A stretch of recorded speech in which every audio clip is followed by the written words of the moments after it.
Y le pedimos al gobierno de Estados Unidos, listen Trump, listen, ¿sí? Come and help us, and please come and get the shit out of Mexico. Come and get Obrador, come and get Claudia fucking Sheinbaum. Pero, digamos, si hubiera un buen candidato para poner en vez de la presidenta, por supuesto, ¿a quién pondrían? Creo que es importante, pues, empezar a hacer propuestas, ¿no? me gusta mucho Miguel de la Madrid. No, Enrique de la Madrid. Perdón.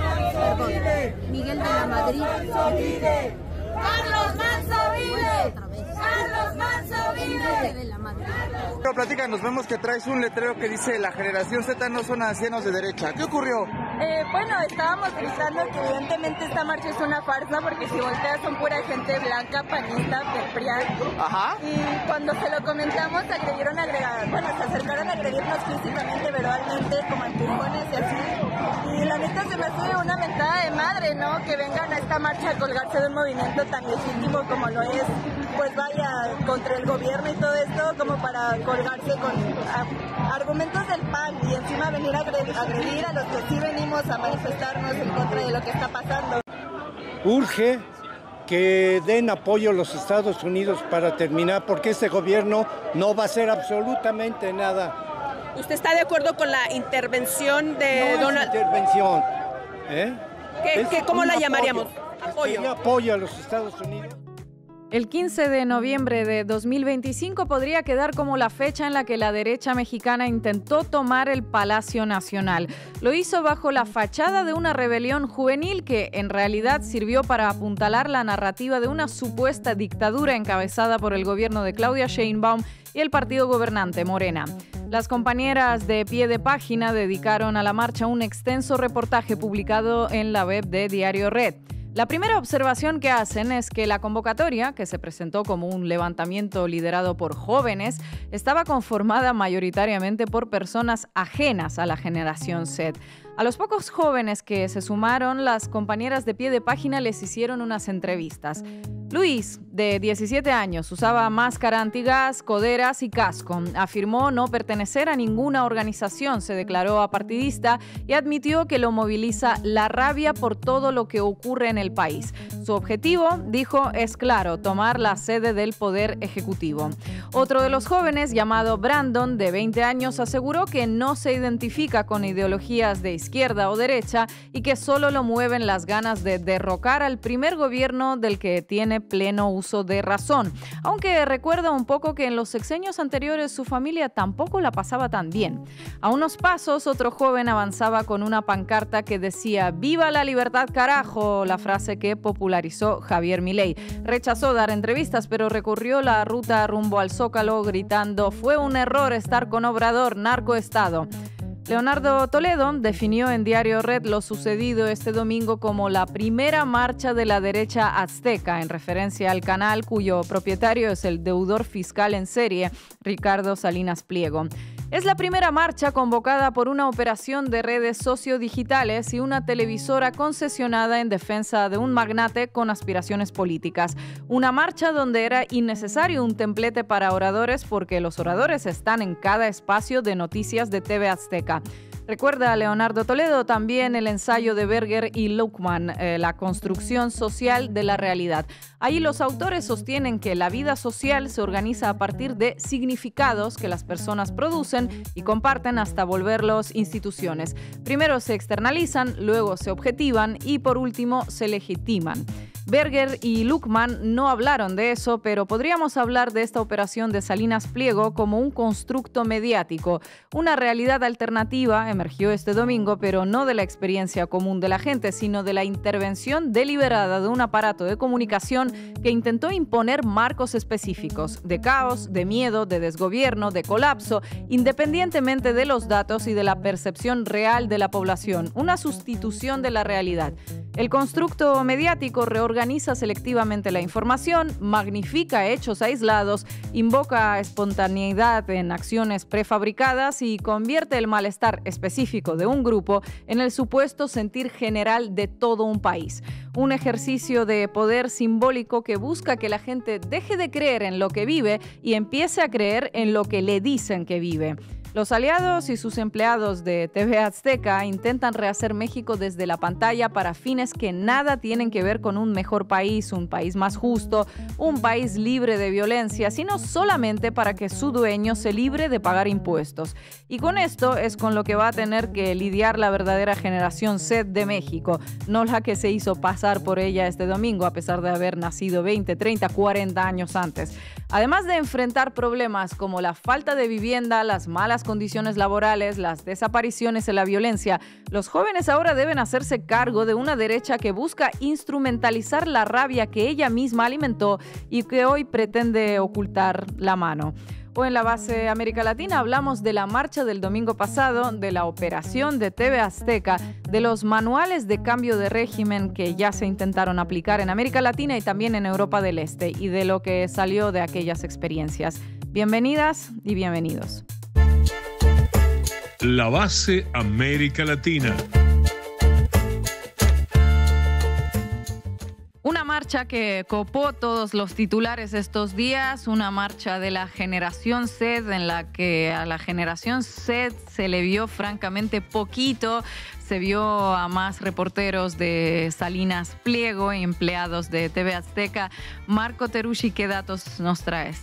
Bueno, vamos a hablar de esta marcha que fue hasta el Zócalo y donde hubo incidentes planificados, por lo menos eso es lo que se descubrió. ¿Por qué ese cambio de estrategia? ¿Qué está pensando la oposición? ¿Qué discurso construyó y qué hay detrás de todo esto que fue noticia importante y podría seguir siéndolo en los próximos días? Estefanía, me imagino el fiestón en los periódicos mexicanos de derecha. ¿Qué dicen en México y qué dicen fuera? Efectivamente, hay una fiestón de que esta es la marcha más importante que ha existido en los últimos años en México.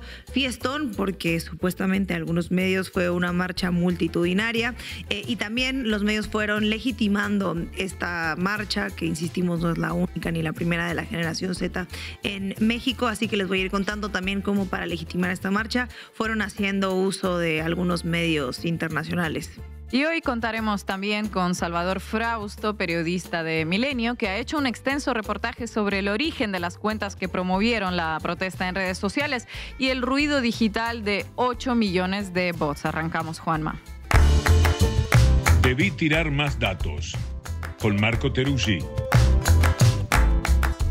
Es oficial, la oposición mexicana cambió de táctica. Spoiler, es para mucho peor. Lo veníamos preanunciando en este programa desde hacía semanas al repasar cómo la derecha venía intentando encontrar por dónde lastimar políticamente, sin mayor éxito, al gobierno de Claudia Sheinbaum. Hasta que apareció la convocatoria a la movilización del sábado pasado, presentada bajo la generación Z, que detallamos acá mismo antes de que sucediera en un programa que les recomendamos ver. Allí estaba claro una cosa. La oposición mexicana había optado por bajar las banderas partidarias del PRI o del PAN para camuflarse detrás del titular de Generación Z, tan de moda en estos meses. El viejo truco de sumarse a una movilización ciudadana. Y llegó el sábado, y con el sábado la movilización que salió desde el Ángel para dirigirse hacia el Zócalo, donde se encuentra la sede del Poder Político Nacional. Y hubo jóvenes de la famosa Generación Z, que son, digamos, los sub-30, muchos adultos también y mucho fraseo opositor, consignas contra Sheinbaum, en particular acusándola de encabezar un narcogobierno, recordando el asesinato del alcalde de Uruapan, Carlos Manso, o pidiéndole directamente que se vaya.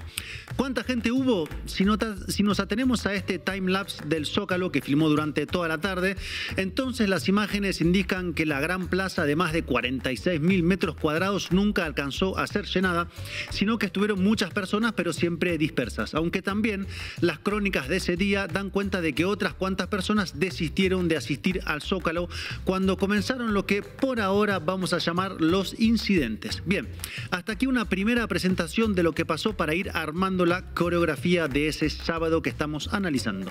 Ya vamos a analizar lo que pasó en el Zócalo. Solo marco agregar a la cuestión de la cantidad, que si lo vemos en comparación con la llamada Marea Rosa, opositora de 2023, que ven en pantalla, pues fueron notoriamente menos en el Zócalo, aunque ese no se sería tanto el problema. La oposición puede movilizar poca o mucha gente, llamarlo marea rosa, generación Z o como prefiera, porque repetimos, eso es la democracia.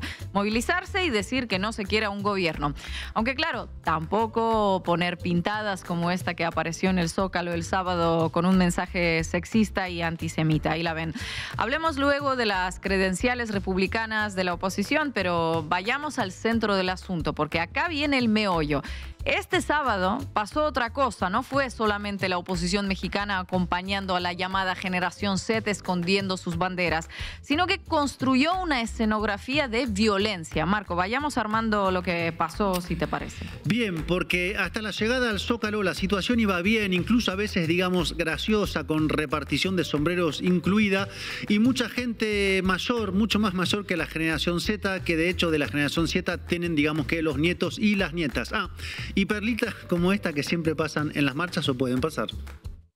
Estamos muy contentos por la marcha, pero estaríamos más contentos si Ricardo Salinas Pliego pagara sus impuestos. Los paga. ¿Sale? Paga muchos impuestos. Te agradezco. Impuestos. Bonita tarde. Que estés bien. Gracias. Saludos. No Ahí está, amigo. Que Salinas Pliego pague sus impuestos. La televisión en vivo puede mal salir. Pero, en fin, el tema es que la movilización cambió en el Zócalo con la activación de grupos que fueron a buscar la confrontación y estaban visiblemente preparadas. De hecho, hubo algo bastante llamativo en el Zócalo. No había escenario, no había acto previsto, no había nada. Era llegar al Zócalo sin objetivo. O el objetivo era justamente el otro, el que pasó. ¿Qué viste, Estefanía, al respecto? ¿Cómo viste esa espontaneidad planificada, podríamos decir? Como bien dices, Marco, de espontáneo no tiene nada o un poco. Algo que pudo verse en las herramientas que llevaban, como una esmeriladora, que yo no sabía qué era, pero es la herramienta para cortar metal, como ven en pantalla. Había tenazas gigantes también para metal, martillos, y la verdad es que yo fui a muchísimas marchas en mi vida, no solamente en México, y nunca había nadie con esto. Bueno, sí con agua, con limón, con pañuelos, pero esto nunca, al menos de que quieran que pase algo como lo que pasó en el Zócalo, que fue ir a buscar una confrontación con la policía, que comenzó de hecho a través del intento de derribar las vallas o saltarles por encima, y no solamente no fue espontáneo, sino que estuvo encabezado por grupos que comenzaron a ser identificados ya, ¿no?, por parte del gobierno. Así es como narró, por ejemplo, el periodista Alejandro Meléndez desde el lugar de los hechos. Adelante, video. Cuando estuvimos ya con la gente, había gente muy diversa, pero sobre todo logramos identificar por las pláticas y las amenazas hacia policía, gente que venía de la parte del narcotráfico. No voy a decir los carteles porque porque ellos se lo dijeron amenazaron a los mismos policías que venían de estos cárteles, pero no los voy a decir porque esto es también difícil aquí en la Ciudad de México por la cuestión con lo que se hace, pero mencionaron dos carteles de los cuales provenían y empezaron a amenazar. Bueno, entonces tenemos que la oposición convocó a una marcha bajo la identidad de Generación Z, movilizó hasta el Zócalo en una convocatoria mediana y una vez allí comenzó la activación de grupos de choque asociados, según varias investigaciones, pues a sectores de narcotráfico. Y acá parece haber dos claves de lo que sucedió. Por un lado, que la oposición mexicana decidió no solamente cambiar de táctica marchando de forma encubierta bajo la bandera Generación Z, sino que apeló, a falta de masividad, al recurso de la violencia, y ahí logró que todas las cámaras se enfocaran en el Zócalo. Algo que de hecho lograron a nivel internacional, si vemos algunas de las principales portadas de grandes medios internacionales. Instalaron así la idea puertas afuera, que México vive una gran crisis política y que hay mucha represión. Ya les voy a contar más en mi sección sobre esto. Y con esto vamos al segundo punto de lo que buscó hacer la oposición mexicana: presentarse como víctima, el gran papel de víctima, algo que salieron a repetir en coro. Por ejemplo, lo hizo el presidente del PRI, Alito Moreno, que además se presentó a sí mismo y a su partido como históricamente perseguidos. Así se intenta reconstruir la historia. También lo hizo la senadora Lili Telles, conocida por pedirle a Estados Unidos que intervenga en México, repitiendo lo que ya es el mantra de el régimen aliado a los criminales. Y claro, no faltó Ricardo Salinas Pliego, que habló del narcoestado, narcogobierno, y fue un tuitero cero compulsivo de la movilización, incluyendo fake news como retuitear que había francotiradores en los techos del Palacio Nacional. Y no solo eso, sino que anticipó que habría represión desde tempranas horas, llamativo al menos. Y tengo curiosidad de saber qué dijeron todos estos políticos de la oposición que siempre defendieron a la policía y condenaron a cualquier manifestante que arrojara así fuera una piedra. ¿Qué tal esta vez? Bueno, Ina, digamos que se convirtieron en activos defensores encapuchados con martillos al negar que hubieran de hecho provocado la represión y cargaron ríos de tintas o de tweets, mejor dicho, contra la policía. Ah, mundo, cómo cambian las cosas, che. Y esto significa que la oposición pasó a validar lo que pasó en el Zócalo en una marcha que había convocado con toda su ingeniería mediática desde las redes sociales hasta TV Azteca, que estuvo en prime time todo el tiempo. Bueno, y también noté una cosita, no sé si ustedes lo hicieron, por ejemplo, como la derecha se unió alrededor de este tema. Todos cerraron filas para hacer un frente común discursivo y acusar al gobierno. El PRI, el PAN, Salinas, Alessandra Rojo de la Vega, Xochitl Gálvez, y no solo la derecha mexicana. También aparecieron apoyos desde fuera, como el famoso congresista estadounidense republicano que opina sobre todos los países de Latinoamérica, Carlos Jiménez, que habló de presos políticos encarcelados injustamente por Morena y que no existe democracia sino represión en México. Bueno, y por casa, ¿cómo andaremos, Jiménez, con todos esos presos? Y hablando de Estados Unidos, apareció también Donald Trump. No sé si vieron lo que dijo este lunes sobre México. Adelante. Would I want strikes in Mexico to stop drugs? It's okay with me. Whatever we have to do to stop drugs. Mexico is...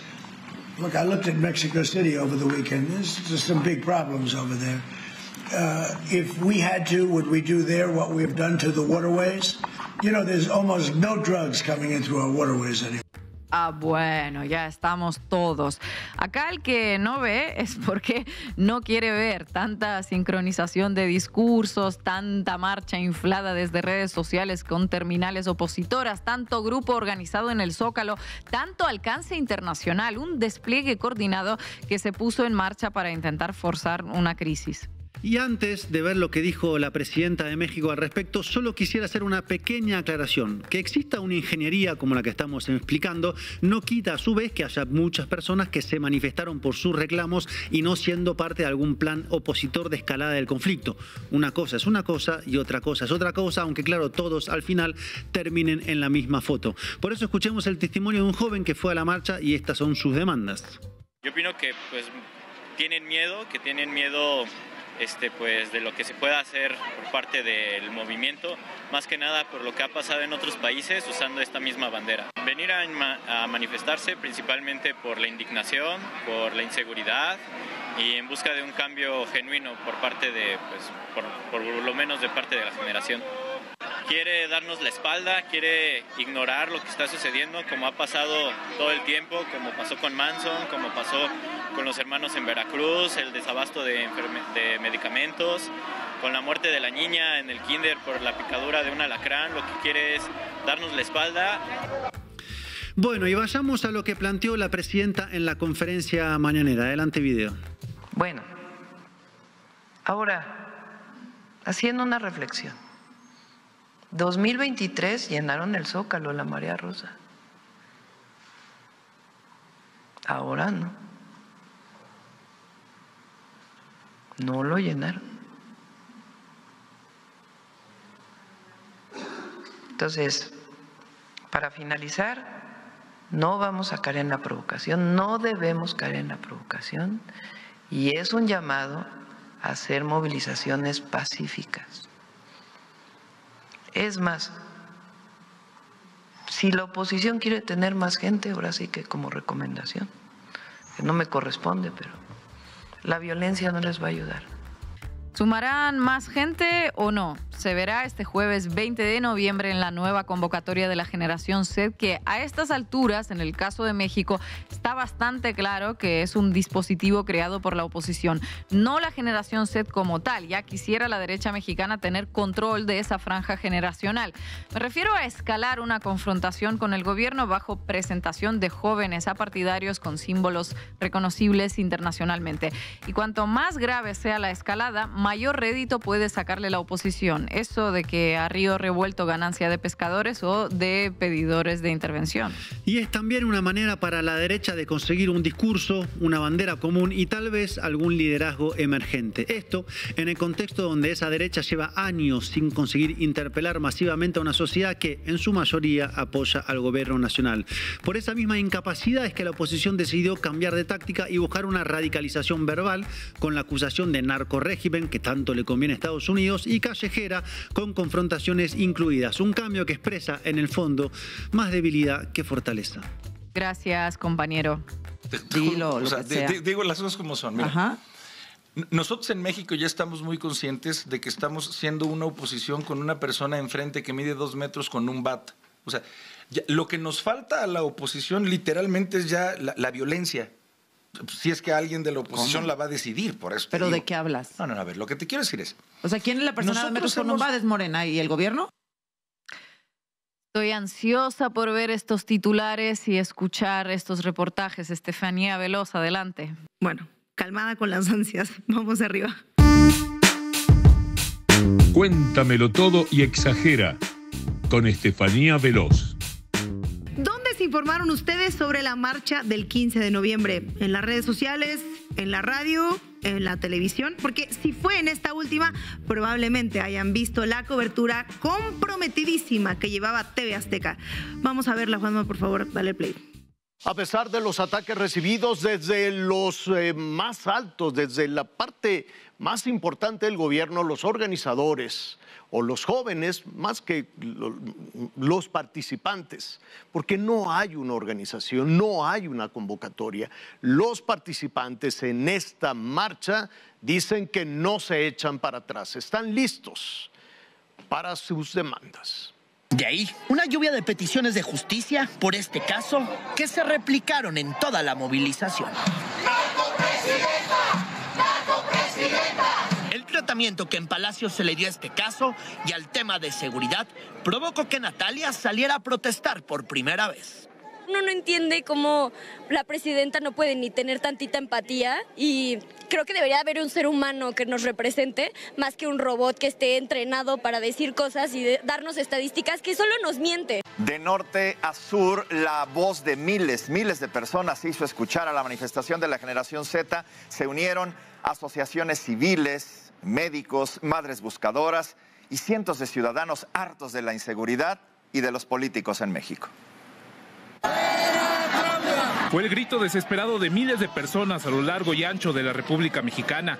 Cientos de miles de personas, entre la llamada Generación Z, familias y ciudadanos tomaron las principales calles y plazas del país para mostrar el repudio en contra del gobierno federal. Bueno, cientos de miles vemos. Presidenta que es un robot, narcopresidenta, narcogobierno, fuera Claudia. Estas son las consignas que se escucharon en esta cadena de noticias. A ver si lo entendí. Viendo este canal de noticias, cualquier persona pensaría que México está en crisis política, que la marcha fue para sacar a un gobierno que votaron más de 29 millones de personas, que esta marcha fue como las de Perú, por ejemplo, donde la presidenta que tenía 1% de aprobación era pues insostenible, siendo que en México la aprobación de Sheinbaum supera el 60%. Nos pinta un país diferente al que hemos visto estos meses, pero me llama la atención, Estefanía, que con esta cobertura una no se enteraría de qué va la marcha, qué es lo que piden. ¿Es una marcha anti-4T? ¿No? A mí no me queda muy claro. Pues no, Ina, es una marcha de la Generación Z según la convocatoria, pero sobre todo también según la cobertura que vimos. Los jóvenes salen a las calles a expresar su hartazgo. De hecho, vamos a ver más de esta bonita cobertura de TV Azteca. ¿A qué personajes identificaron en TV Azteca? ¿Cómo se dejaron la piel en esta marcha, la más importante de México, estos reporteros? Que quiera manchar un movimiento tan auténtico de ciudadanos y del abuso hacia empresarios, by the way, ¿sí? Porque esto es una persecución tanto de estudiantes como de empresarios. Y le pedimos al gobierno de Estados Unidos, listen Trump, listen, See? Come and help us. And please come and get the shit out of Mexico. Come and get Obrador. Come and get Claudia fucking Sheinbaum. Miles de voces. Esta es una de las consignas que más he escuchado esta mañana. Carlos no murió, el gobierno lo mató. Carlos no murió, el gobierno lo mató. Déjenme escucharles, por favor. Ahora, ¿cómo están? Muy buenas tardes. Carlos no murió, el gobierno lo mató. Es una de las consignas que más hemos escuchado este día. ¿Qué los tiene a ustedes hoy aquí? Venimos apoyando desde Michoacán por lo de Carlos Manso. Venimos de Santa Clara del Cobre y Uruapan. ¿Ustedes son de Santa Clara del Cobre y de Michoacán? Hoy se cumplen 2 semanas del asesinato de Carlos Manso, el alcalde de Uruapan. Ha sido ejemplo de civismo, de paz. Hemos visto a familias, a jóvenes, a niños, a adultos mayores que han salido hoy a alzar la voz de manera cívica y han sido recibidos, como lo observamos en la imagen que vemos ahora en tiempo real, con gases lacrimógenos. Básicamente la autoridad ha decidido colocarse no del lado de las autoridades, sino en contra, no del lado de los ciudadanos, sino en contra de los ciudadanos. Se ve claro el despliegue de los empleados de Salinas Pliego, alias el deudor serial, que por cierto no se sabe si están marchando o reportando. Claro, en una marcha contra la Cuarta T o de la Generación Z o de lo que sea, ¿cómo no habría alguien pidiendo, please, Mr. Trump, help us? Pues mire, señora, quizá a través de esta televisora sí que la escuchan. Se sabe que es una de confianza de la embajada gringa. Tanta ayuda de Estados Unidos en nombre de la democracia. ¿Les suena, no sé, Libia, Irak, Afganistán, Siria, Ucrania, puede ser, y contando? Como para saber que eso no trae ni seguridad ni paz, que digamos. Vimos también un proceso de instrucción, porque durante la cobertura se observa cómo se intenta dirigir a los entrevistados hacia una consigna específica. El recordatorio constante era la figura del alcalde Carlos Manso, asesinado días antes y presentado como el detonante único de las protestas. Era la línea que todos debían seguir para darle un rostro y una causa legítima al descontento. La transmisión se dedicó a buscar algún representante de la Generación Z. No sé si encontraron. Había algunos, pero no vi tantos. De hecho, vi muchas personas mayores. Bueno, sí hubo uno, fue cuando encontraron a un joven que declaró protestar por un impuesto a los videojuegos violentos, un reclamo bastante específico, que digamos. El dinero, porque claro, Sheinbaum es una ratera, mata, y nada más quieren de nuestro dinero para quedarnos pobres.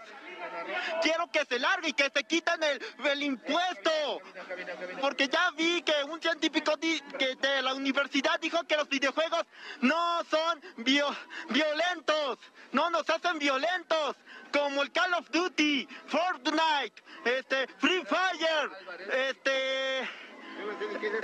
Grand Theft Auto y también Mario, Splatoon, Zelda, God of War, Gears of War. Ninguno de los videojuegos de guerra violentos no nos hacen violentos. No, los violentos están en las calles y muchas veces están impunes y no.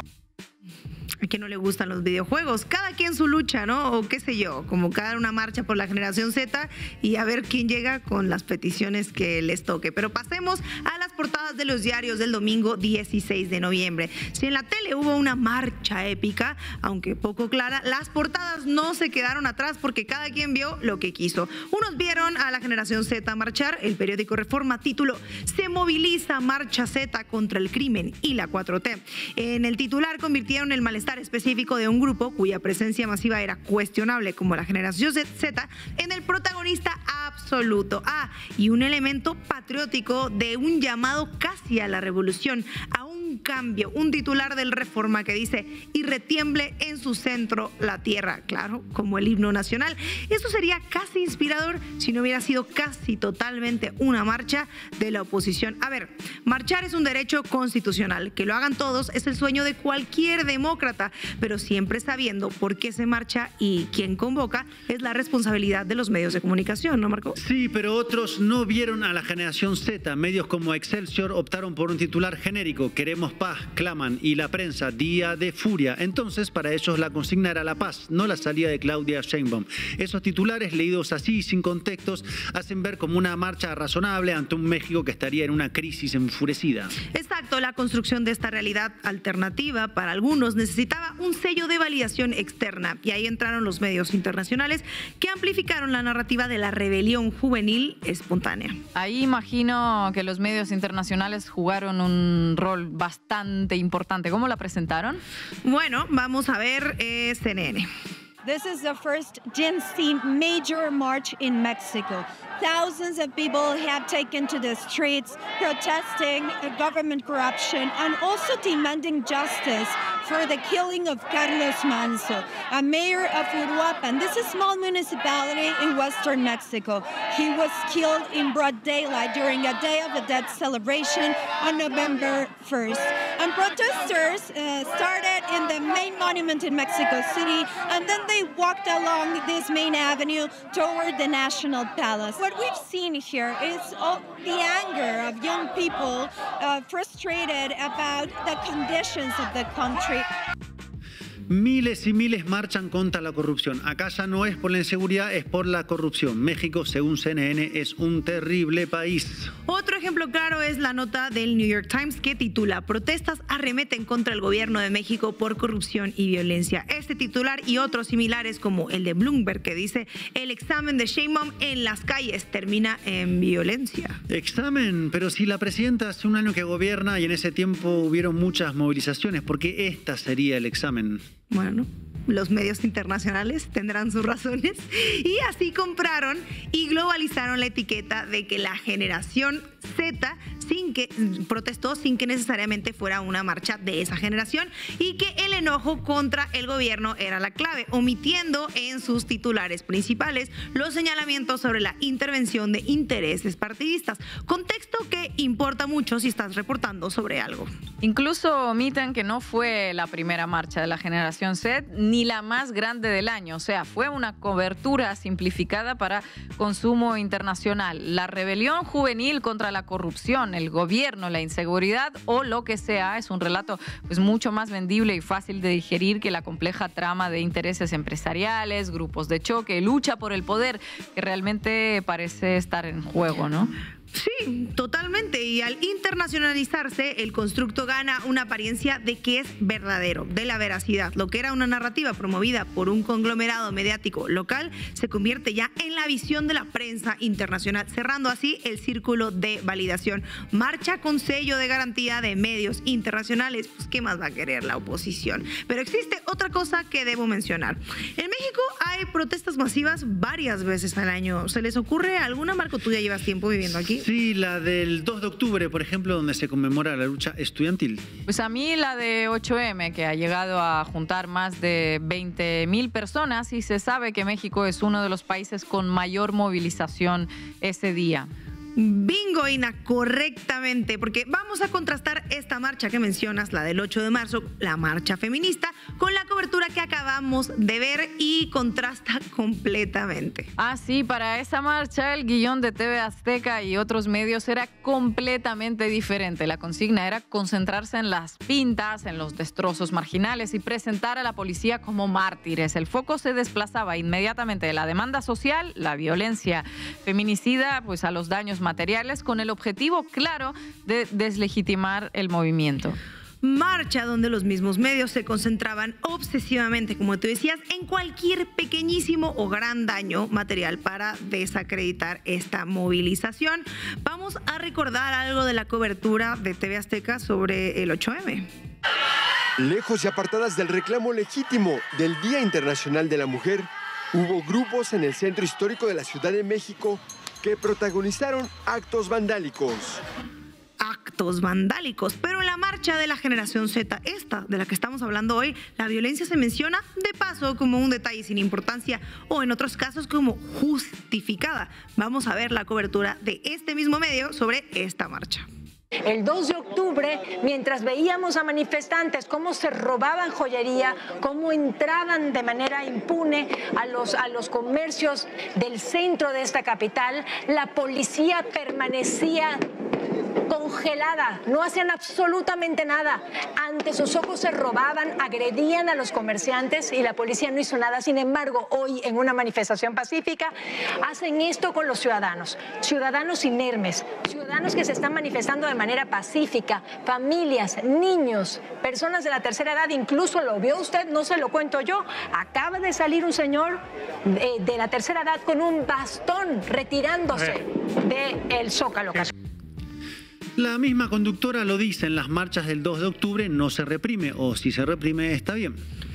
Prueba de que las marchas nunca les importaron. Si mañana gobiernan ellos, nos van a llenar las calles de granaderos, nos van a reprimir si marchamos y lo van a justificar. Los malos volverán a ser los que protestan si van en contra de sus intereses. Vengo del pasado y eso ya pasó. Esta es la clave del doble rasero de esta cobertura y lo vemos en estos medios, donde antes veían vandalismo, ahora ven esta pasión ciudadana. No es un error, es la muestra del ejercicio del poder simbólico. Decidir qué violencia es legítima y cuál no lo es. En la marcha de noviembre, la violencia, cuando fue mencionada, fue enmarcada como una ira, una furia, un derecho ciudadano. Era una violencia comprensible, casi noble, porque claro, era una marcha de ellos, una marcha contra el gobierno, pero esa postura de no debe reprimir no se replicó por parte de la televisión con otros casos históricos. Por ejemplo, les traigo la masacre de Atenco. Vamos a refrescarle la memoria a TV Azteca para ver qué era lo que decían sobre estos policías que hoy llaman represores.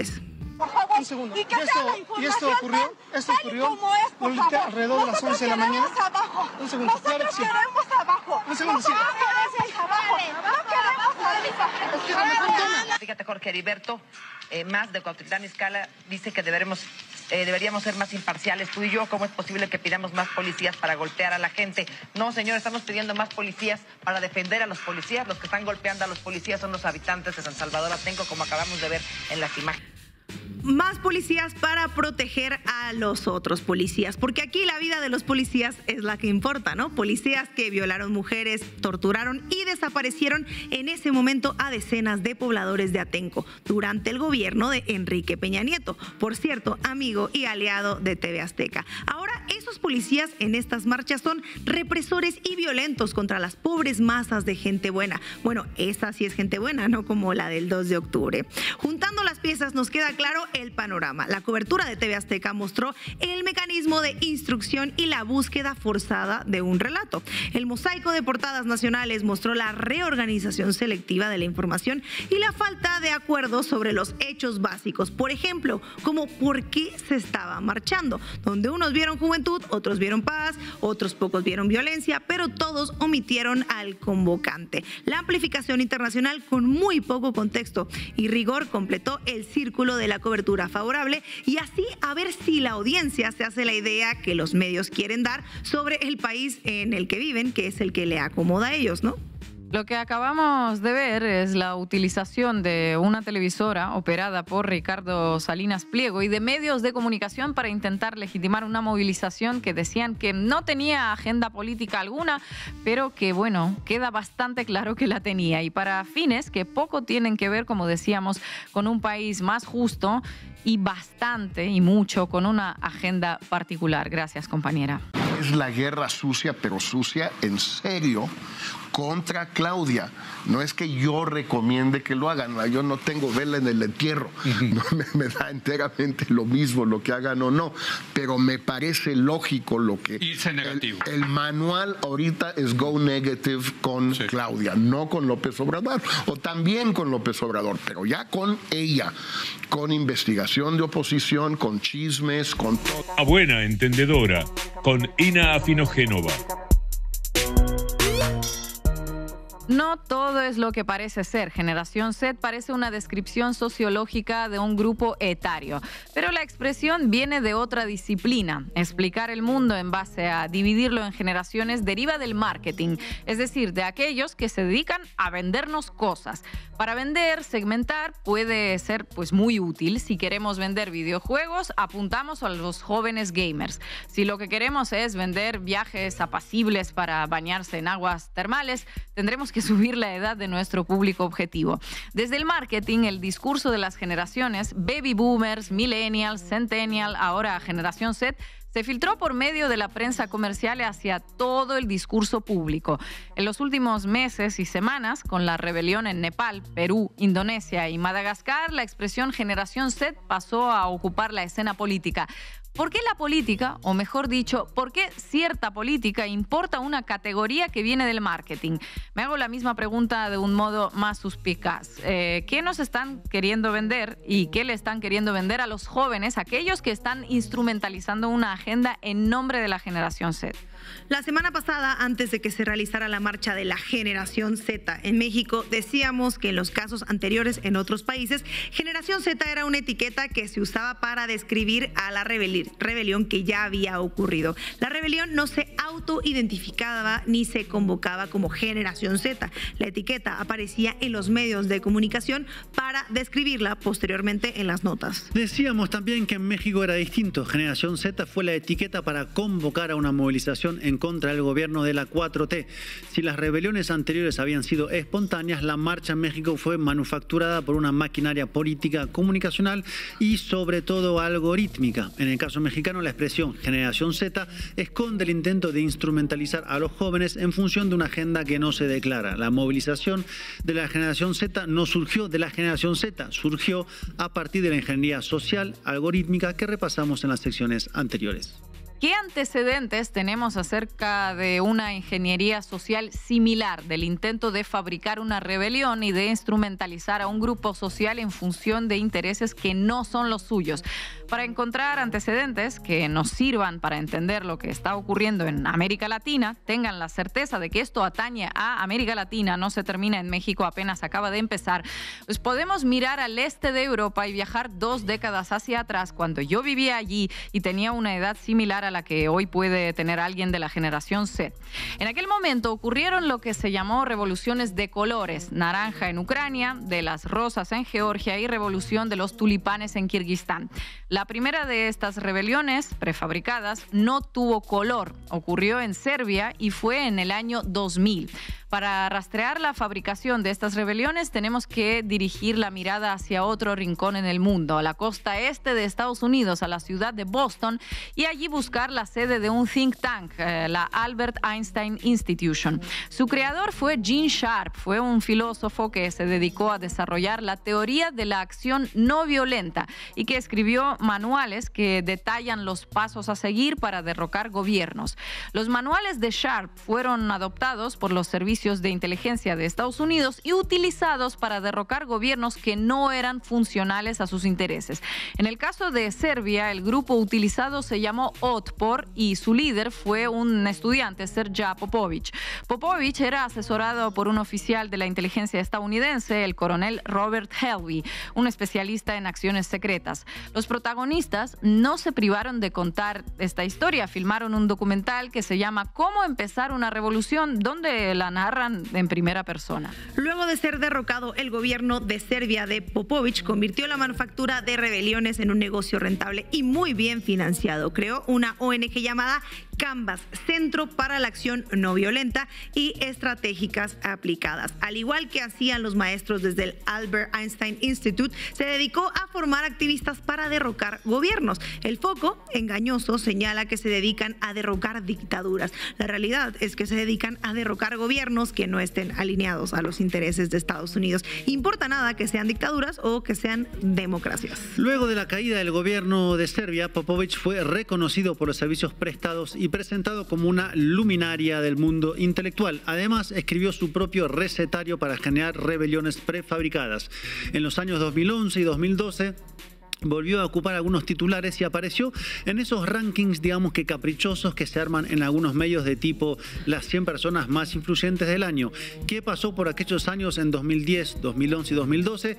A las revoluciones de colores ocurridas en el este europeo y en países de la ex Unión Soviética le aparecieron hermanas las primaveras árabes en el norte de África y en Medio Oriente. Prestemos atención a la geografía porque nada ocurre de manera casual. Cuando Rusia comienza a reposicionarse en el mapa geopolítico, las revoluciones de colores ocurren en países cercanos. Se trataba de restarle aliados, debilitarla y colocar ahí a peones de Occidente. Luego, entre 5 y 10 años más tarde, China, aliada con Rusia, va tejiendo un espacio geoeconómico sobre el cual se proyectan sus intereses que llegan hasta Europa. Aún no existía formalmente la iniciativa de la Franja de la Ruta de la Seda, pero esas fuerzas ya estaban en desarrollo.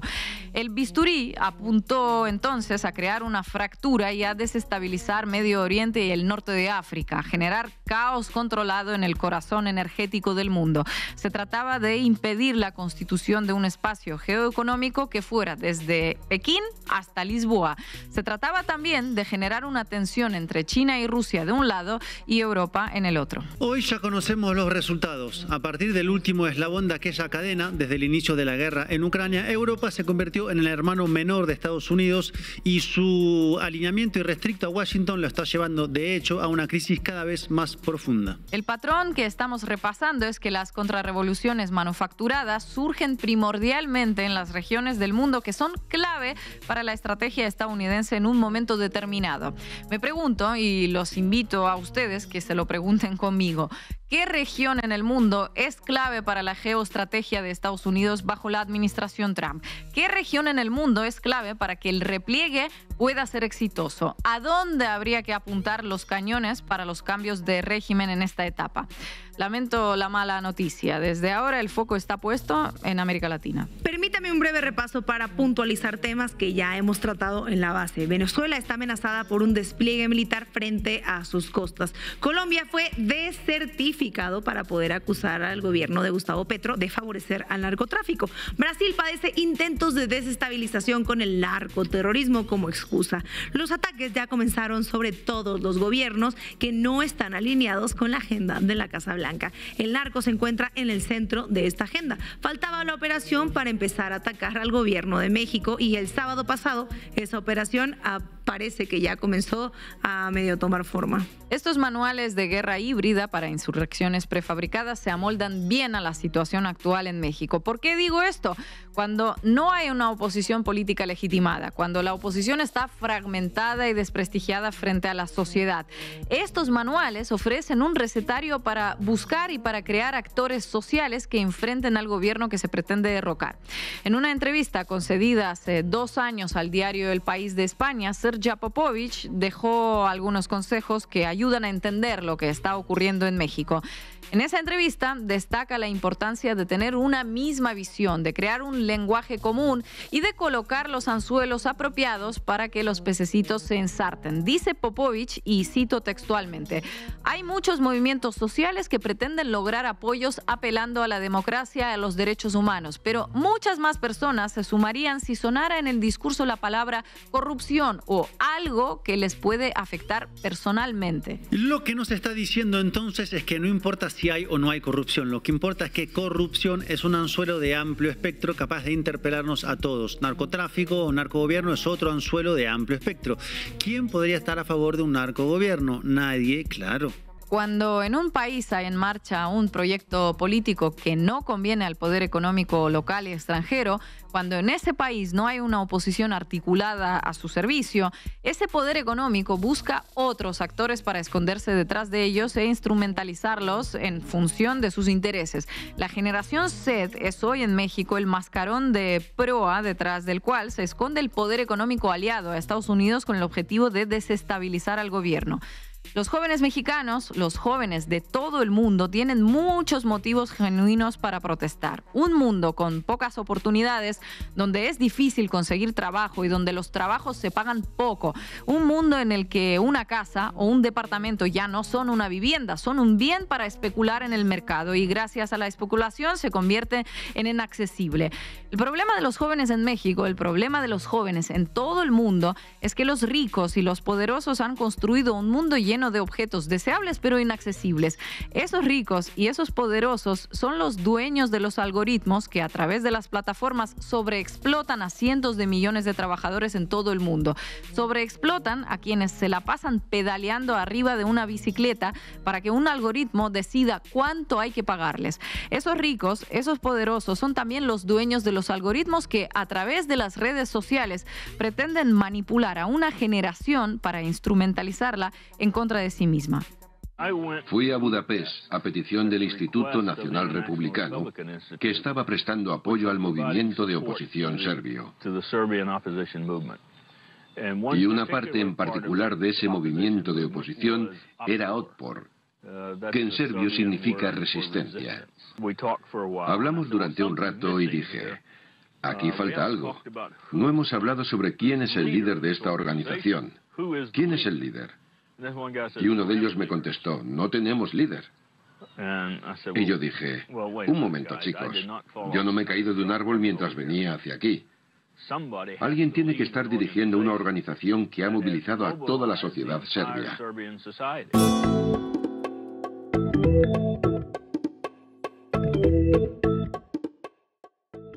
Y hoy tenemos el honor de que nos acompañe Salvador Frausto, mítico periodista de Milenio. Salvador, un gusto saludarte, qué placer verte aquí, gracias por estar en La Base.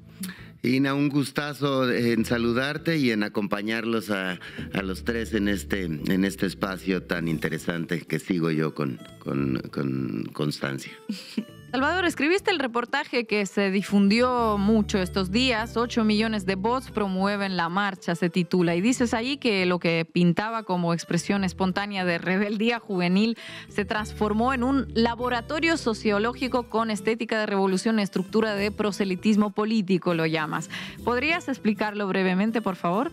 Sí, lo que ocurrió de manera muy interesante con este movimiento es que detectamos el chat, la conversación madre de todo esto, que es de la cuenta Generación Z México. Ahí empiezan a calentar, digamos, el tema, empiezan a mover el asunto y publican las primeras imágenes con inteligencia artificial del Palacio Nacional incendiado y de la Catedral Metropolitana en llamas y de una guillotina en medio del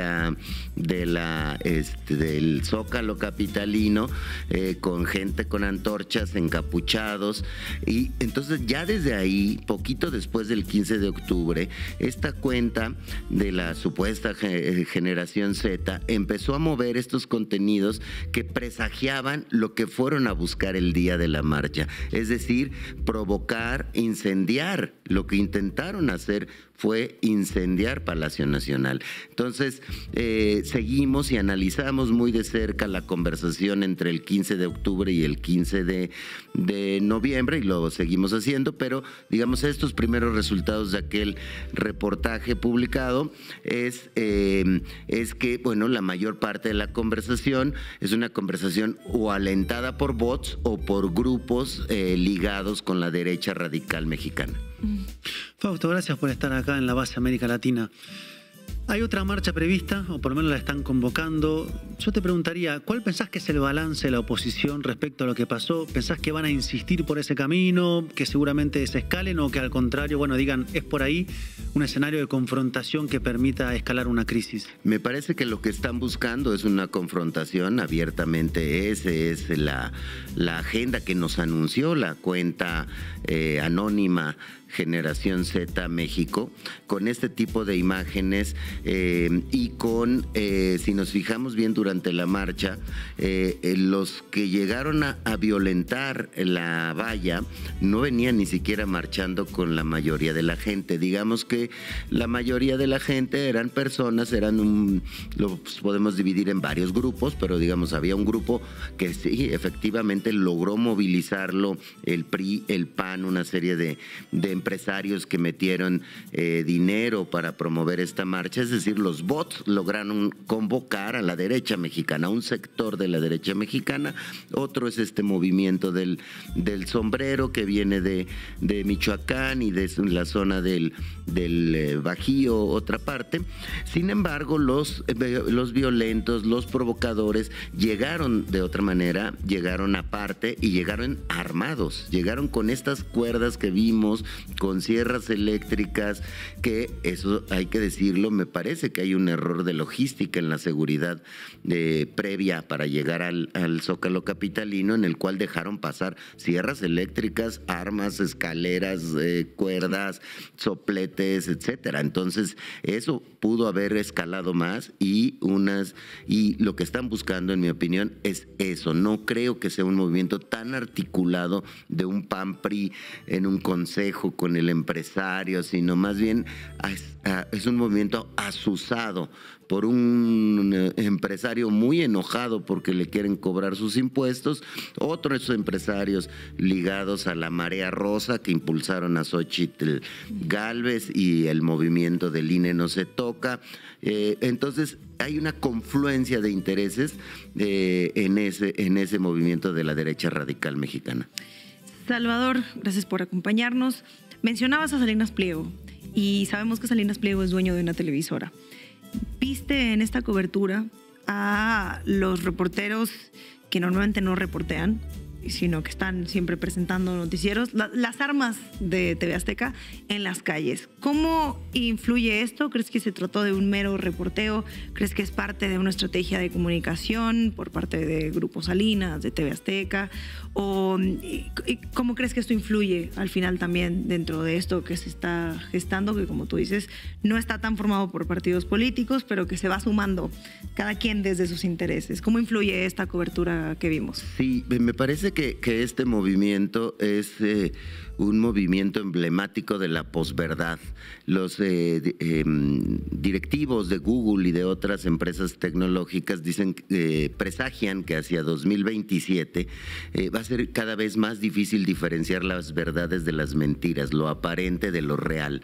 En este caso, lo que vimos nunca había visto, ni siquiera en la campaña presidencial del 2024, tanto movimiento de bots y de grupos organizados de la derecha para promover una marcha. Es un movimiento que está en todas nuestras pantallas de manera tremenda, en el celular, en la computadora, en las tablets, en la televisión.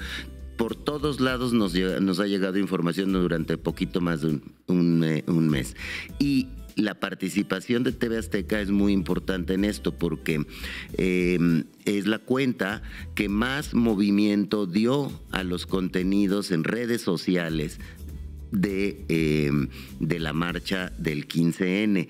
Es decir, la mayoría de la gente consultamos pantallas por redes sociales y ya cada vez una menor proporción consulta pantallas en la televisión.